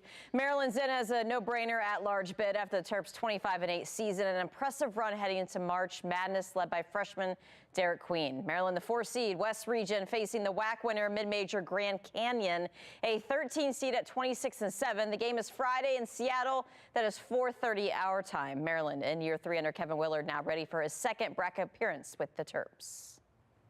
For this group to sacrifice, a lot of guys had to sacrifice roles to come together, to put this team together in 2 weeks, and for them to kind of, come together and get back into the big dance. It's exciting. Here's a quick bracket outlook for Maryland in the West as the 4 seed. Florida is the 1 against Norfolk State, UConn, Oklahoma the 8-9, Memphis the 5, Colorado State the 12, and then Maryland the 4 with Grand Canyon the 13. Maryland women also in the Terps, a 4 seed, hosting Norfolk State this Saturday in College Park. For local mid-majors, Coppin State women's hoops still playing. The Eagles accepted a WNIT bid and will play Saturday. Debate continues in Annapolis over a proposed 70-mile transmission line. A closer look at the legislation on the table that could make the approval process more transparent. Governor Wes Moore under the microscope following 2 public appearances over the weekend. Spotlight on Maryland fact-checks the governor's recent comments.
I don't think he's doing enough. The questions continue about Governor Wes Moore's appearance in the national spotlight as major issues brew at home. Gary Collins with Spotlight on Maryland has been tracking the governor's moves closely over the weekend. Joins us live in studio with some details. Gary. One chamber of the Maryland General Assembly held a nearly 8-hour marathon session over the weekend as Maryland's governor spent much of the time attending 2 closed-door events and made a splash on cable news. Residents locally say they're worried about the state's finances. Maryland's historic $3.3 billion deficit and the state's economy. I don't think it's great. I mean, everything is still high. It keeps increasing. Remains on the top of mind for many residents Spotlight on Maryland spoke to on Monday. Do you feel that Governor Moore is doing enough to bring down costs of living here in Maryland? No, it's getting crazy and scary every day. With others saying they're outraged at Governor Wes Moore's statements over the weekend at both a invite-only journalist dinner and also a national news interview. Do his own thing and not blame somebody else for what he's doing. You know, he's just covering his own butt and blaming somebody else. We go now to the Democratic governor of Maryland, Wes Moore, who joins us this morning from Annapolis. A Sunday morning interview on CBS's Face the Nation where Governor Moore blamed President Donald Trump for the Port of Baltimore slowing since taking the White House. We're already seeing the impacts of these disastrous and frankly not very well thought out policies when it comes to tariffs. But while these decisions are being made not with us, they're being made to us. We're already seeing how now, this is going to have a significant impact on the Port of Baltimore, which is really one of the country's largest and most effective ports. Spotlight on Maryland went to see the impacts. Here at the Port of Baltimore, as far as the eye can see, there are trucks lined up trying to get into the port, with police sitting here trying to direct traffic to get as many trucks into the port as possible. A Maryland Port Administration spokesperson told Spotlight on Maryland that general cargo shipments at the public terminals were down in January compared to last year. The spokesperson did say car and light truck shipments increased by 10%, and container traffic through the port also rose by 1% compared to last year. I believe Wes Moore is serving his political aspirations first and foremost, because the people of Maryland we're strapped. We can't afford any more. Tyrone Keys, a financial services and real estate expert, told Spotlight on Maryland that Governor Moore's focus doesn't seem to be working with the Trump administration for the benefit of Marylanders. The $3 billion deficit, we've got a juvenile crime crisis. We've got enough issues right here for him to really dig into. And guess what? If he's able to solve these issues, then he looks great for a presidential candidate at some point. But right now, we've got enough problems here at home. We were denied an interview by the Maryland Port Administration, with the spokesperson saying that the port is in litigation relating to the Key Bridge collapse nearly a year ago. The spokesperson added that they cannot provide many operational details at the moment. I'm Gary Collins in the studio with Spotlight on Maryland. Gary, thank you. To see more of our Spotlight on Maryland team's reporting, download the Fox 45 News app. Scan the QR code on your screen to get started.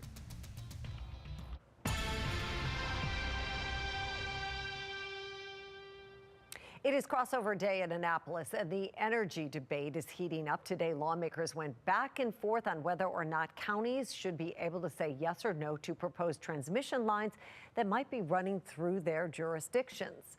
This comes as the controversy around the proposed 70-mile transmission lines continue. Fox 45's Jessica Babb joins us live in studio with what lawmakers had to say. Jessica. Mary, this comes as residents across the state in Baltimore, Carroll, and Frederick counties are fighting back against the Maryland Piedmont Reliability Project. There's a bill on the table right now which aims to make the transmission approval process more transparent. The bill also would make sure other alternatives to the transmission lines and other types of transmission technologies are thoroughly analyzed. And while some argue this bill is a step in the right direction, Delegate Jason Buckle wants to take it a step further. He wanted to amend the bill today, trying to give counties a say on whether or not they want transmission lines in their county. Take a listen. It allows your county and your locals to say, hey, we had a real say in this. It didn't get jammed down our throats for the glory of the greater good.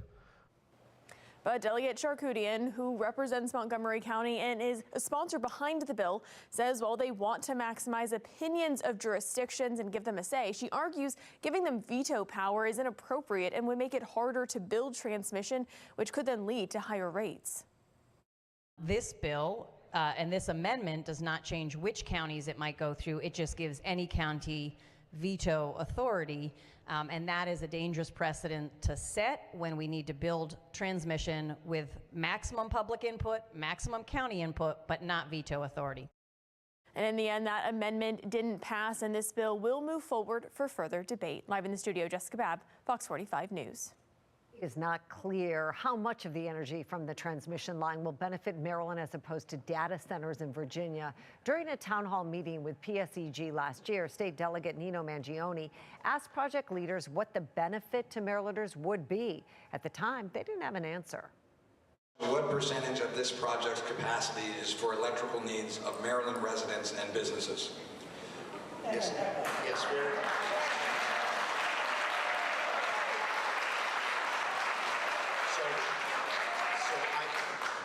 So I don't have that answer. That is. Fox 45 asked PJ and the company behind the line that same question earlier this year. Here's what they had to say. It's hard to quantify down to the penny what any type of energy infrastructure project will yield to customers of a particular region, a particular utility, or a particular state. With respect to that line, we will see congestion benefits. We'll see the benefits of avoiding capacity constraints that we're currently seeing on transmission line. Well, just because the data centers are outside of the jurisdiction doesn't necessarily mean that customers within the jurisdiction aren't benefiting. As I noted, that electrons don't know the boundaries of particular states. Fox 45 has been following the transmission line debate since last summer. For more of our reporting, download the Fox 45 News app. Just scan the QR code on your screen to get started. Tonight, a scandal at a local crematorium is sparking new legislation in Annapolis. Brad Bell with our Sinclair sister station in Washington has been investigating the nightmare allegations involving the Waldorf-based cremation service and has details of the proposed new law. Back in January, families shared their heartache. They'd used heaven-bound cremation services in Waldorf to handle their deceased loved ones, only to find they had allegedly been deceived. Emily Hooper's dad, Donald, died in December. They gave us ashes, but then we got a call a few days later that said he was sent to the anatomy board. So do we have him, or do we have somebody else, or, you know, I don't understand that. The Charles County Health Department ordered Heaven Bound to cease operations after a surprise inspection found the cremation chamber wasn't working. 18 improperly stored bodies, some decomposing. And then we found records indicating the facility had been caught mishandling human remains over a period of years, but was never disciplined. Donnie Gilroy turned to Heaven Bound when his wife died last spring. All these violations, we would have never used these people if we'd have seen that. They kept it quiet. The state is responsible. These people bear responsibility, but the state inspectors, they're more guilty. He was right. At an emergency briefing on the issues before a House of Delegates committee in February, we learned years had gone by without any inspections anywhere statewide. Now, a delegate is proposing a bill to make sure it never happens again. I also thank the media for exposing these wrongs and elevating families' voices. Baltimore County Democrat Harry Bondari's bill, HB 1555, mandates regulation, inspections, and enforcement with fines up to $50,000 and criminal penalties for repeat offenders. It is emergency regulation, which would go into effect immediately if passed. It is about justice for those who have suffered, accountability for those we entrust with our loved ones. We can't undo what happened, but we can make sure it stops here. Now, Maryland's death care industry has essentially been self-regulated by a board of morticians and funeral directors. Now, that arrangement will continue, but this legislation actually gives them more teeth and more funding and more oversight. In Annapolis, Brad Bell, Fox 45 News.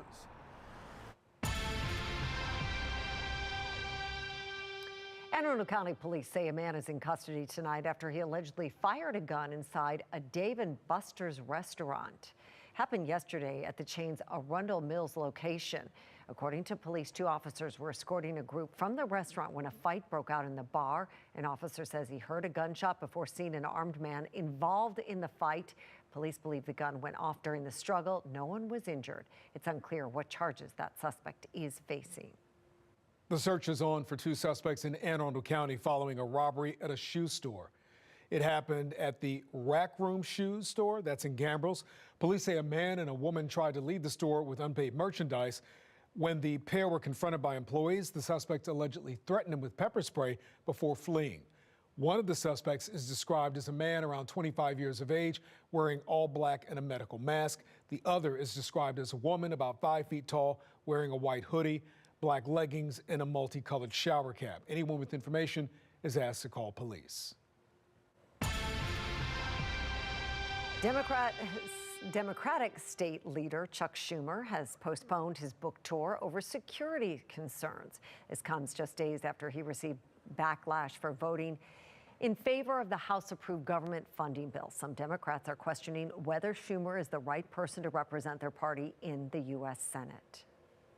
Is he the best person? He can lead this caucus, but we need to have a conversation inside the caucus about whether we are willing to stand up to Republicans. Listen, we have options.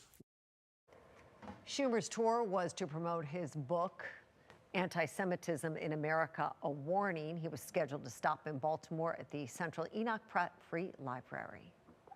President Trump and Russian President Vladimir Putin are expected to speak tomorrow as President Trump continues his efforts to end the war in Ukraine. A lot of work's been done over the weekend.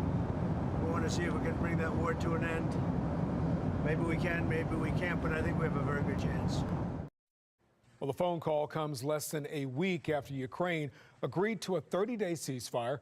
Russia hasn't yet, due to certain reservations from Putin. According to officials close to Putin, he wants international recognition that Ukrainian territory seized by Russia now belongs to Russia. The White House has confirmed Trump and Putin plan to talk about land, power plants, and also dividing up certain assets. Well, we'd like to Irish you a happy St. Patrick's Day. After the break, we'll take a closer look at how people across the country are celebrating.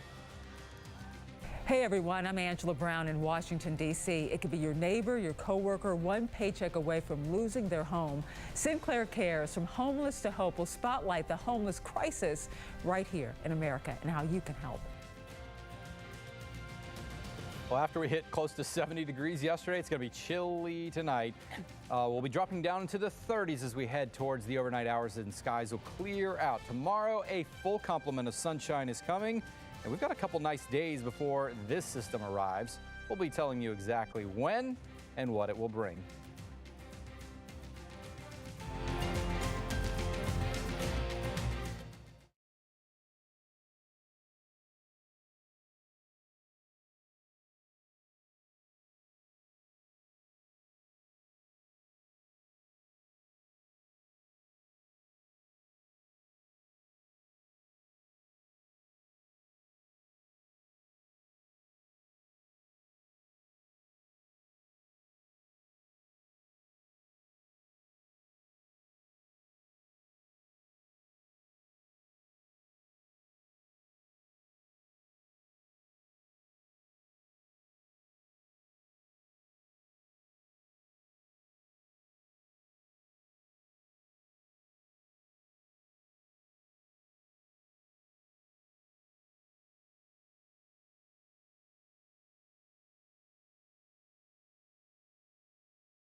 Well, happy St. Patrick's Day, everybody. Whether you're Irish or not, there's plenty of parades and celebrations happening across the country. In Chicago, thousands of people packed the streets for the annual downtown St. Patrick's Day parade. Over the weekend, crews dyed the famous Chicago River, this is Mary's home, everybody, green for the 63rd year in a row. Fun fact, that idea started when a plumber used an orange dye to detect pollution in the river, only to realize it turned his overalls green. He decided to use it to dye the river, and hey, a tradition was born. In Boston, the streets of Southie ran green with Irish pride. You know, they're wicked smart in Boston. Thousands gathered for the annual St. Patrick's Day parade there. And the parade, by the way, dates back to the turn of the 20th century and honors both St. Patrick's Day and Evacuation Day. That's when British troops left Boston during the Revolutionary War. Parade goers say there's no city like Boston to celebrate the holiday. I just like the energy that everyone brings. Like, it was really fun. Like, everyone's like really hyped up. Like, it's not boring. It's my first time here, and I don't know, I just wanted to experience like a day in Boston and like St. Patty's Day, obviously. And I just had a really good time, and I'm happy I came. While St. Patrick's Day is usually known for a boozy good time, this year many people are skipping that buzz. Bar owners across the country say they're seeing more people celebrate the holiday in sober spaces. In fact, according to a Gallup poll, young adults are drinking less than they were in decades past, and bartenders say they're definitely seeing that trend. I see the difference in younger people drinking non-alcohol. Maybe people in their 30s to 40 age, I'd call that young now, like, would be drinking mocktails and non-alcohol beers, you know, especially during the week, maybe when people have to be up early or have to focus on their career. Well, more bars and restaurants now serve non-alcoholic drinks for the holiday, a significant shift from decades ago. Whether you're heading to the bar or not, looks like really nice weather out there. And Gerard, for my money, my favorite St. Patrick's Day celebration happens in Savannah, Georgia, where I used to live. 300,000 people on River Street converge for the annual St. Patrick's Day parade there. It was always a great, great time. Wow. That is like 3 times the size of Savannah. It is 3 times the size of Savannah. Gosh. It is. It's an amazing event. It's wonderful. I got to see some pictures of that yes. at some point. Well, that's awesome. Happy St. Patrick's Day to you and everybody else. I actually went right by St. Patrick's Church downtown in D.C. this weekend. Didn't even realize it. I walked right by it and I said, hey, perfect timing. We went by and saw their decorations too. Some green on our temperatures right now. We're in the low to mid 50s as it's cooled down. Some 40s starting to show up. I think we're going to see some blues tonight where it's going to drop into the 30s. But you know what? It's going to feel a little bit closer to some winter temperatures where we'll drop down close to freezing, but we're getting closer to the end of winter with that. We're kind of seeing how we've ended up the winter season. 12.7 inches of snow for this year, or at least this season. We average a season, at least at this point in time, around 18.5 inches. We're not seeing much of a chance of any more, so we may end up really close to what that full forecast was for the winter that I made back on November 18th. We're less than an inch off from that, so not a bad forecast if I have to say so. But going into the next few days, it ain't snow. We're going to be some happy crabs coming as we move into Tuesday and Wednesday. We'll see a lot of sunshine. We'll see some warmer temperatures. So as we're leaving the St. Patrick's Day time, now we're getting into springtime. This is where I can be a little bit happier about that. All right, how about tomorrow morning? Well, okay, we start out pretty cold in the low 30s, so we're maybe a little crabby in the morning, but we'll get up to some mid 60s across Baltimore at least. Anywhere outside of the city is likely going to be a little bit cooler. So we're talking low 60s, and as we get into Wednesday, it will be likely warmer. We're going to see the winds shift a little more southerly now. That brings in some warmer temperatures. We'll still have a lot of sunshine, may not be complete, but we'll have enough to where we at least get our temperatures well into the 60s. I'm going to say upper 60s likely, 70s possible as we get into the late afternoon. That will just be wonderful once that arrives. All right, next chance of rain comes from our next storm system. So this one is going to arrive as we get into late Thursday. I think most of your Thursday in the morning is looking pretty dry, but later into the afternoon and evening we'll likely see showers coming through the area, and that will be a drop in temperatures behind that system. So the next 2 are going to be some of the best days we have this week. Into the mid 60s tomorrow without too much of a problem. And again, wall-to-wall sunshine. And as we get into your 7-day forecast, here is Wednesday. This is looking spectacular for the last day of winter. So 70 degrees is going to feel certainly more like springtime, even though it officially starts on Thursday. We're getting the rain and a drop in temperatures on our first day of spring, but it gets even cooler from there. Friday, we're down to the mid 50s, and then we'll continue to see temperatures recover a little bit going into the weekend. Not as much sunshine, but we're looking mostly dry. I want to notice here, this is the coolest high temperature we have of the next 7 days. But take a look at our normal highs, 55, so we're still going to be above that.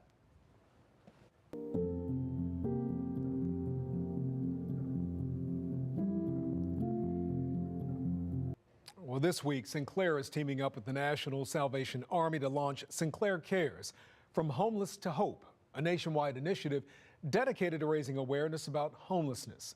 National correspondent Angela Brown takes a closer look at what's driving the crisis.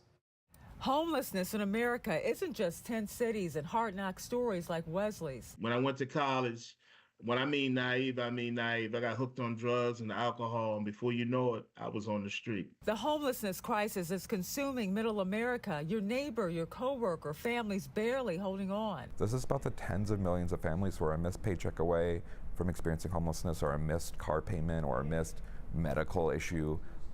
More and more people are struggling to get by. One number may shatter your image of who's ending up on the streets. The 2024 Homelessness Assessment Report from HUD revealing family homelessness jumped nearly 40% between 2023 and 2024. Families sleeping in shelters, living in their cars with relatives.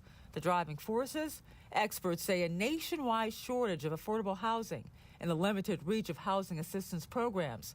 Jesse Rabinowitz from the National Homelessness Law Center explains. We're in the middle of a deep housing crisis in this country. 1 out of 4 people worry about imminently becoming homeless, and 1 out of 5 people spend all of their income on rent. As homelessness rises, so do political battles. On Friday, President Donald Trump signing an executive order seeking to dismantle the United States Interagency Council on Homelessness. Houston, planning to invest $70 million to end street homelessness by 2026. But in other cities, new laws ban sleeping outside. Instead of breaking the cameras, housing ends homelessness. And Wesley Thomas is living proof. After nearly 30 years on the streets, he's now housed, 8 years sober, and giving back on the guest advisory board at Miriam's Kitchen. I've helped 45 people to put keys in their own apartment, just on my will alone.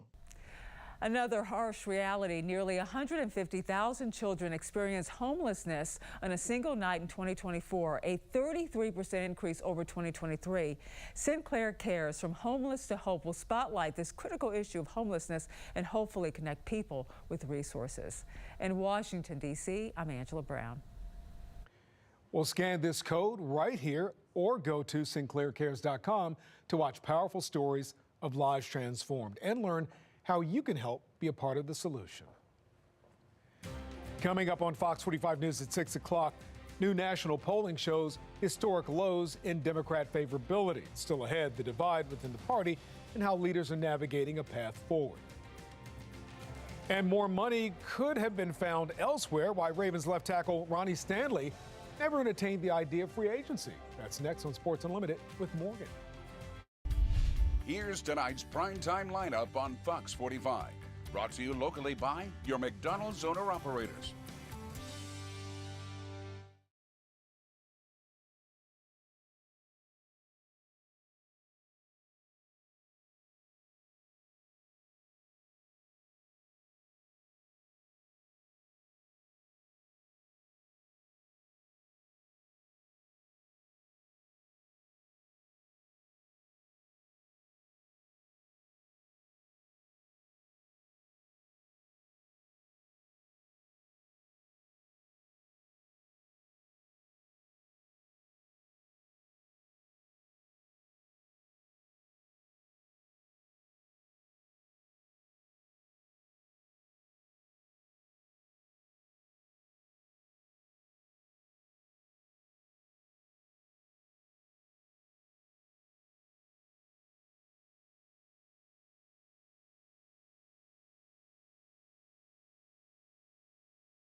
All right, we've got a couple very nice days coming for tomorrow and Wednesday. We are warming up as close to the 70-degree mark as we're going to get this week. This is going to be the best day we've got. Some rain coming on Thursday. That's the first day of spring, and we cool down the next few days. But at least Saturday and Sunday are looking pretty dry before we have another shot at some rainfall on Monday.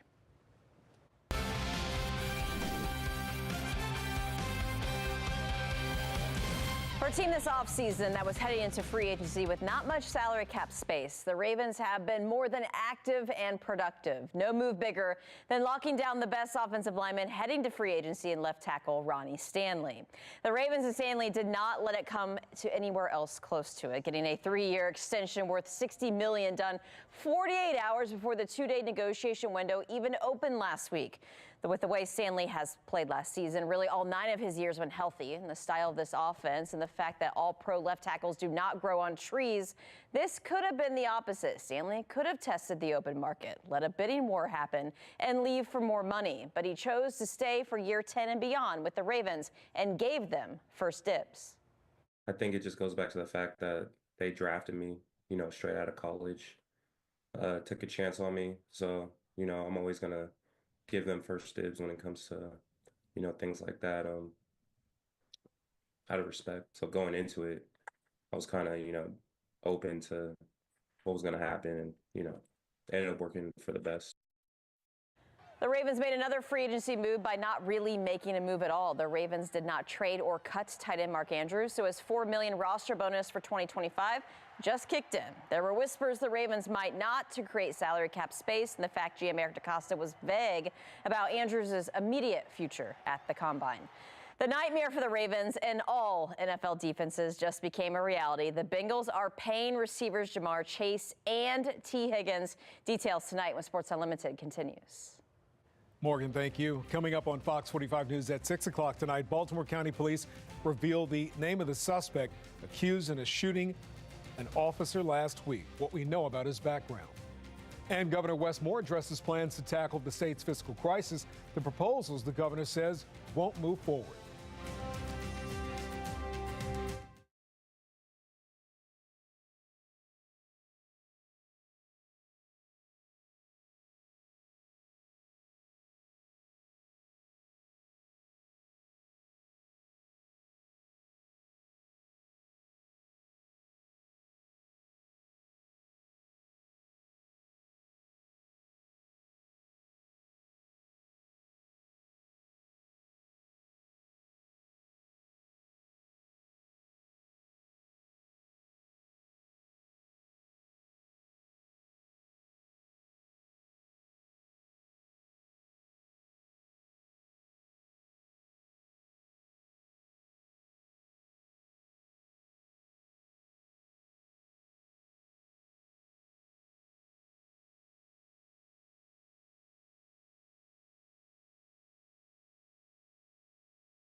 Baltimore accused of shooting a police officer last week in Catonsville. Just ahead, the details now uncovered. Governor Wes Moore speaks about plans to address Maryland's multi-billion-dollar budget deficit, which taxes and fee proposals the governor says are dead. This legislative session, a debate over energy policy continues, while lawmakers say a new bill would protect communities from unwanted construction. Live from WBFF in Baltimore, this is Fox 45 News at 6.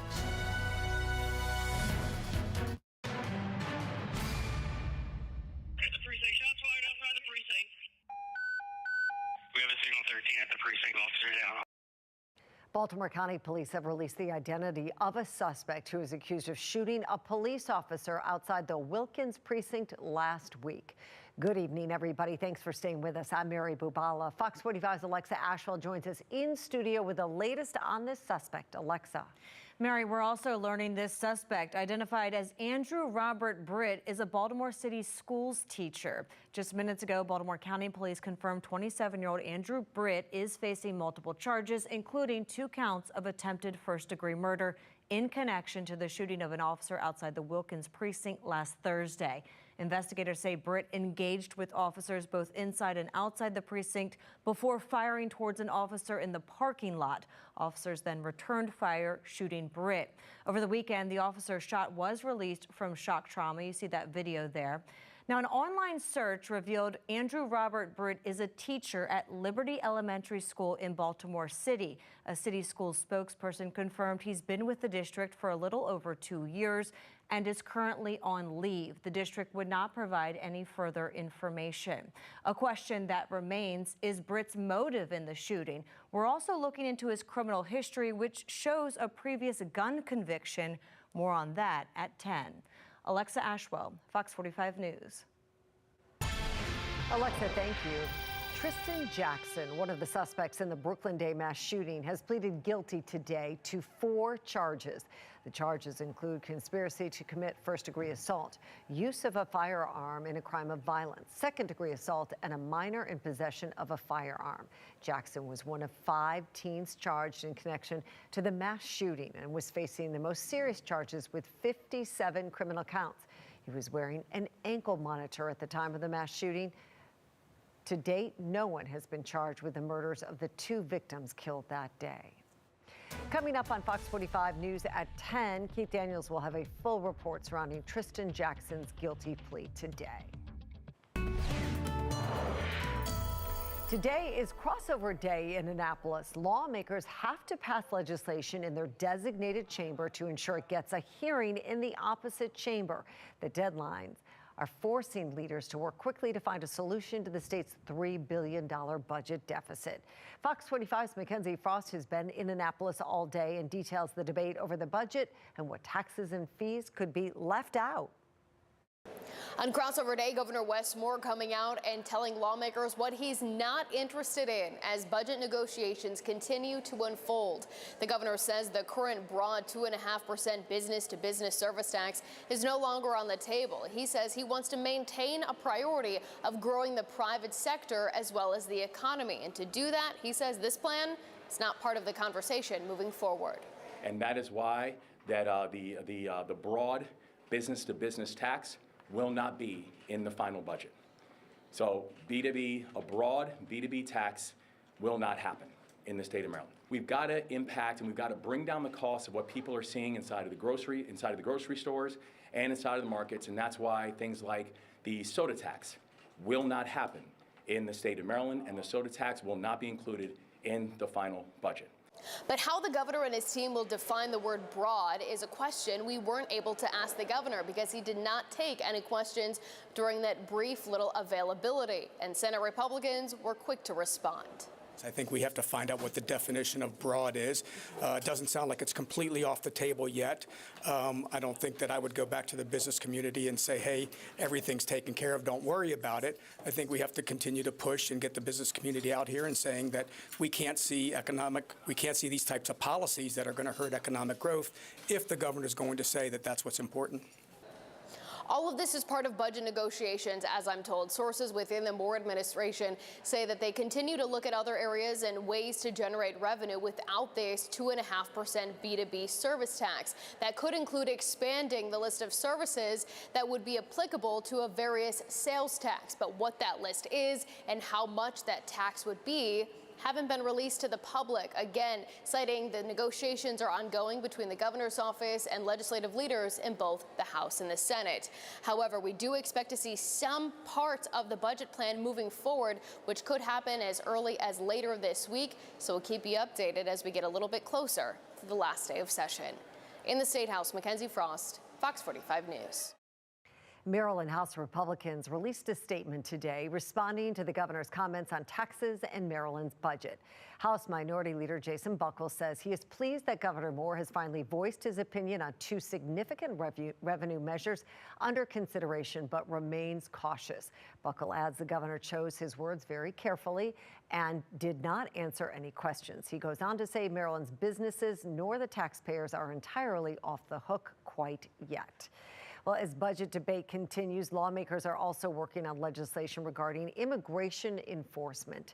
A bill now moving forward would cancel current contracts for jurisdictions participating in a program that allows law enforcement in detention centers to run inmates' names through a system to check for ICE detainers. Supporters argue local law enforcement shouldn't be helping ICE, while opponents say the bill would benefit public safety.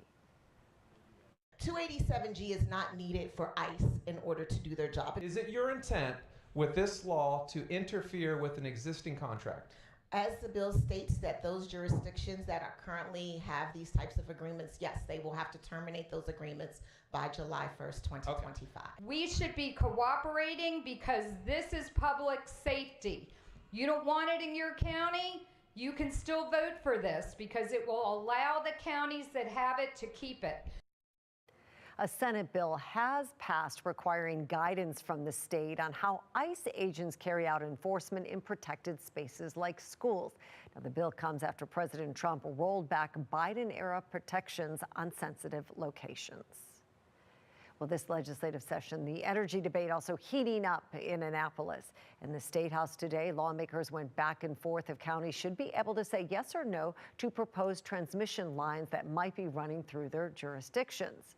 This comes as residents across the state are fighting back against the Maryland Piedmont Reliability Project. Delegate Jason Buckles says it's crucial to let counties control their future. It allows your county and your locals to say, hey, we had a real say in this. It didn't get jammed down our throats for the glory of the greater good. We had a say to suggest that the net effects and impacts on us outweighs that. Critics of the plan say while they want to maximize the opinions of jurisdictions, giving them veto power would make it harder to build transmission lines and could lead to higher energy rates. This bill and this amendment does not change which counties it might go through. It just gives any county veto authority, and that is a dangerous precedent to set when we need to build transmission with maximum public input, maximum county input, but not veto authority. The bill will now move forward for further debate, with the legislative session ending on April 11th. All right, we're seeing a little bit of sunshine today. It was a bit of a warmer day yesterday, of course, before the rain hit, and now that we are seeing that front pass by, it got colder, it got windier. We're still seeing those temperatures in the low 50s, but the winds are still pretty gusty at times, 30, 35 miles per hour, making it feel a little chillier. So a few peaks of sunshine in there. The clouds will likely clear out as we move through the night, allowing whatever warmth we have to escape with ease. So we're going to see some colder temperatures tonight as the wind relaxes. Mid-30s by 6 a.m. around Baltimore, but other places could be seeing temperatures outside of the city nearing freezing. So it's going to be a chilly, chilly night, but we'll get some nicer weather to come your way eventually here. Some warmer temperatures before this arrives. Our next storm system, it's going to bring actually this next cold front, which is, of course, going to bring us another chance for some rainfall and cooler temperatures. But before that gets here, we have a couple of very nice days coming. We'll talk about this system and what we will see towards your weekend coming up. Democratic divisions growing deeper after last week's deal to avoid a government shutdown. I'm Matt Gelka in Washington, and I'll have the story coming up.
A live look over Capitol Hill tonight. New CNN polling shows most Americans have a negative view of the current Democratic Party. This comes as Democrats are divided on strategy after Senate Democratic leader Chuck Schumer helped pass a Republican funding bill last week. Well, many in his party argue they should stand their ground and oppose the funding bill. National correspondent Matt Gelka reports from Washington on the divisions within the party. Democrats are openly airing their grievances with leadership in the party. The criticism has been relentless over how Senate Democratic leader Chuck Schumer handled a GOP government funding bill, choosing to ultimately support it and avoid a government shutdown. He's absolutely wrong. I mean, look at the reality of the votes, right? I understand that the American people are frustrated. Please believe many of us did not sleep because we were calling and trying to impress upon the senators the importance of pushing back in this moment. Frustrated Democrats viewed taking a stand and potentially shutting down the government as one of their only levers of power against Republicans and Donald Trump, using a shutdown to leverage negotiating against policy they disagreed with. Schumer argued a shutdown would have empowered Trump, Elon Musk, and the Department of Government Efficiency to further gut federal agencies. Senator Schumer certainly can lead this caucus. Is he the best person? He can lead this caucus, but we need to have a conversation inside the caucus about whether we are willing to stand up to Republicans. Democrats have struggled to rally around a unifying message since Trump's election win in November. The latest fractures also showcase the difficulties the party is having in finding a leader to navigate its path forward. Okay, so, you know, there's actually little that the Senate minority leader can say, and the 10 Democrats that voted with the Republicans can say, to appease somebody like me. I'm about to change my registration to independent. The backlash comes as poll numbers for the party as a whole are seemingly in the tank. A CNN poll from the weekend had the party's favorability at just 29%, an all-time low for their survey. An NBC poll had the party's popularity at just 27%, also an all-time low in that poll. Schumer postponed a book tour that was supposed to kick off this week. That included a stop in Baltimore. His team cited security concerns as some groups were trying to organize protests against the Senate's Democratic leader. Reporting in Washington, Matt Gelka, Fox 45 News. The Trump administration has deported hundreds of immigrants under a wartime declaration despite a federal court order to stop using wartime powers. On Saturday, a U.S. district judge temporarily blocked the deportations, but lawyers told the judge it was too late. 2 planes were already in the air headed to El Salvador and Honduras. At the White House today, the White House press secretary said the administration did not act outside of its authority. This administration acted within the confines of the law, again, within the president's constitutional authority and under the authority granted to him under the Alien Enemies Act. We are quite confident in that, and we are wholly confident that we are going to win this case in court. President Trump says he used the Alien Enemies Act of 1798 for the first time since World War II to deport gang members. The act allows the president to deport the natives of an enemy nation and permits the president to target these immigrants without a hearing. Well, in Chicago today, thousands of people packed the streets for the annual downtown St. Patrick's Day Parade. Over the weekend, crews, of course, dyed the famous Chicago River green for the 63rd year in a row. It is so vibrant, Gerard. I love it. You know, we both lived in Chicago. Yes. We both got to see that. But you know, the question I have, Mary, do you think Chicago's really that special given the fact that the Inner Harbor's green year-round? Now, here's the next question, We're Mary. natural green. Natural green, of course. But here's the next question. If you had to swim across the Chicago River or the Inner Harbor, now which one? Now, that's the real question between the two. I would say the Inner Harbor because the Chicago River is so steep. Does that make sense? Yeah, I guess. You don't want to have to jump into it so far down? Yes. Okay. I was going to pick temperature. I could just put my toe in it. Oh, yeah. That's true, too. Okay. But, you know, everyone's got their question marks about the water quality between the Inner Harbor and, of course, Chicago River, same thing. But they dye it nice, bright green. At least it's something to really appreciate.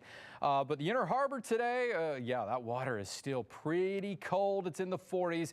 Now, that is the color green that they saw up there in Chicago. This is the color green we needed to see around here. Some rainfall. We finally got it. Temperatures were one thing till yesterday in the 70s, and then we got some rain to come through, and we saw rainfall totals anywhere from 1/3 of an inch to upwards about 1/2 an inch across the bay. Our eastern shore counties got the lion's share of it, anywhere from 1 to 2 inches of rainfall, like towards Easton and Denton, which was badly needed. The drought situation has been a bit of an issue. All right, now we're closing in on the first day of spring, so winter is winding down. We've had 12.7 inches of snow for the season, well below our normal, or average really, of 18.5 inches that would normally see about this point in time. Now, the cool thing is luckily we have been spot on practically with the winter forecast. On November 18th, I forecasted 13.5 inches of snow. We're less than an inch away. And the question is, are we going to get all the way there? Well, either way, this is not Price is Right rules. It's all about just how close can you get to that forecast. And looks like we are likely to not see much more snow. If we do, it'll probably be a very wet, slushy kind. All right, so here's the Crabcast. We're looking much happier as we move into the next couple of days. We're not going to be too crabby or salty, except maybe in the mornings. It's going to be a chilly start to your Tuesday. So here we go, nearing freezing in some locations. We'll have a full complement of sunshine though, and we'll see our temperatures rising tomorrow despite a light northerly wind. We'll see them still getting likely to the 60s most areas, could even see some mid 60s to close to the upper 60s around Baltimore. But if that's not warm enough for you, hey, Wednesday's looking a lot better. Winds will shift a little more southerly. We start out in the 40s. We'll still have a decent amount of sunshine. It may not be as full as what we'll have tomorrow, but how about 60s, maybe even close to 70 degrees by Wednesday afternoon. It's going to be the nicest day that we have this week, and the last day of winter, I might add, before this arrives. The first day of spring is Thursday, and we get a nice spring shower to come our way.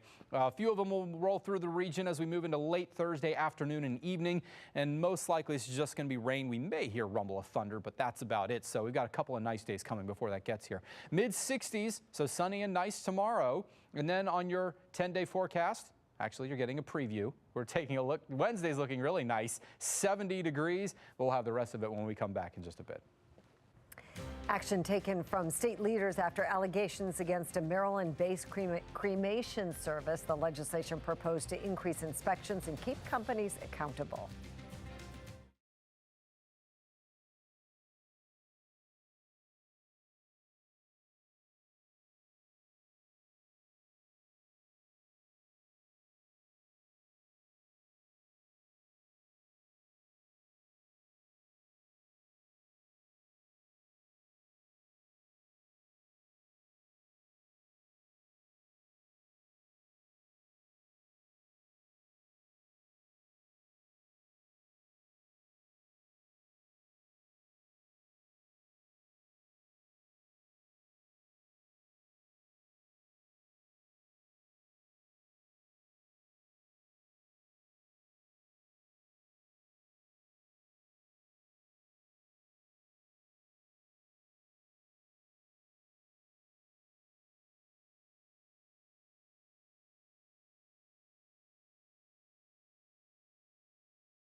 A scandal at a Maryland crematorium is sparking new legislation from state lawmakers. Brad Bell from our Sinclair sister station in Washington, D.C. has details of the new proposed law.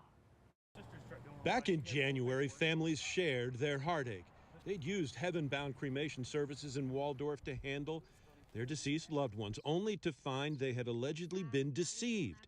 Emily Hooper's dad, Donald, died in December. They gave us ashes, but then we got a call a few days later that said he was sent to the anatomy board. So do we have him, or do we have somebody else, or, you know, I don't understand that. The Charles County Health Department ordered Heaven Bound to cease operations after a surprise inspection found the cremation chamber wasn't working. 18 improperly stored bodies, some decomposing. And then we found records indicating the facility had been caught mishandling human remains over a period of years, but was never disciplined. Donnie Gilroy turned to Heaven Bound when his wife died last spring. All these violations, we would have never used these people if we'd have seen that. They kept it quiet. The state is responsible. These people bear responsibility, but the state inspectors, they're more guilty. He was right. At an emergency briefing on the issues before a House of Delegates committee in February, we learned years had gone by without any inspections anywhere statewide. Now, a delegate is proposing a bill to make sure it never happens again. I also thank the media for exposing these wrongs and elevating families' voices. Baltimore County Democrat Harry Bondari's bill, HB 1555, mandates regulation, inspections, and enforcement with fines up to $50,000 and criminal penalties for repeat offenders. It is emergency regulation, which would go into effect immediately if passed. It is about justice for those who have suffered, accountability for those we entrust with our loved ones. We can't undo what happened, but we can make sure it stops here.